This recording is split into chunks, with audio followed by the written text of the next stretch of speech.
ಆರೋಗ್ಯ ಮತ್ತು ಕುಟುಂಬ ಕಲ್ಯಾಣ ಇಲಾಖೆಯ ಇಂಜಿನಿಯರ್ ಘಟಕದ ವತಿಯಿಂದ ಚಾಮರಾಜನಗರ ಜಿಲ್ಲೆಯ ಹನೂರು ಪಟ್ಟಣದಲ್ಲಿ ಸರ್ಕಾರಿ ಆಸ್ಪತ್ರೆಯ 50 ಹಾಸಿಗೆಗಳುಳ್ಳ ಪ್ರಾಥಮಿಕ ಕೇಂದ್ರವನ್ನಾಗಿ ಮೇಲ್ದರ್ಜೆಗೇರಿಸುವ ಕಾಮಗಾರಿಗೆ ಶಾಸಕ ಎಂಆರ್ ಮಂಜುನಾಥ್ ನಿನ್ನೆ ಶಂಕುಸ್ಥಾಪನೆ ನೆರವೇರಿಸಿದರು.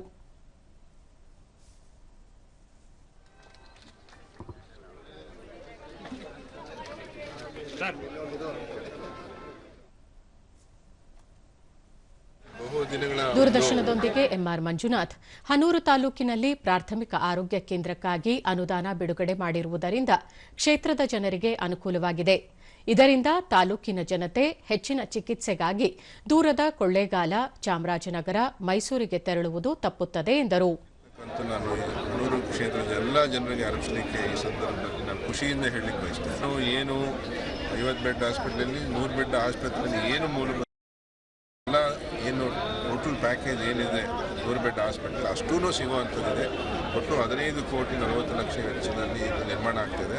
ಇನ್ನೂ 15 ಕೋಟಿ ಚಿಲ್ಲರೆ ಬೇಕಾಗುತ್ತೆ, ಒಟ್ಟು 18 ಬೇಕಾಗುತ್ತೆ.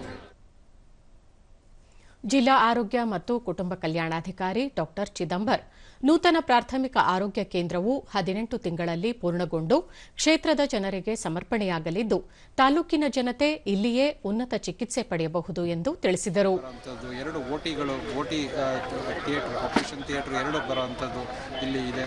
ಹಾಗಾಗಿ ನಮ್ಮದು ಬ್ಲಡ್ ಸ್ಟೋರೇಜ್ ಯೂನಿಟ್ ಬರುತ್ತೆ, ಡಯಾಲಿಸಿಸ್ ಸೆಂಟರ್ ಬರುತ್ತೆ, ಮತ್ತು ಒಂದು ದ್ವಿತೀಯ ಹಂತದ ಚಿಕಿತ್ಸೆಗಳಿಗೆ ಏನೇನು ಬೇಕೋ ಅದಷ್ಟು ಅವಕಾಶಗಳನ್ನ ಇಲ್ಲಿ ಕೊಟ್ಟಿರೋವಂಥದ್ದು.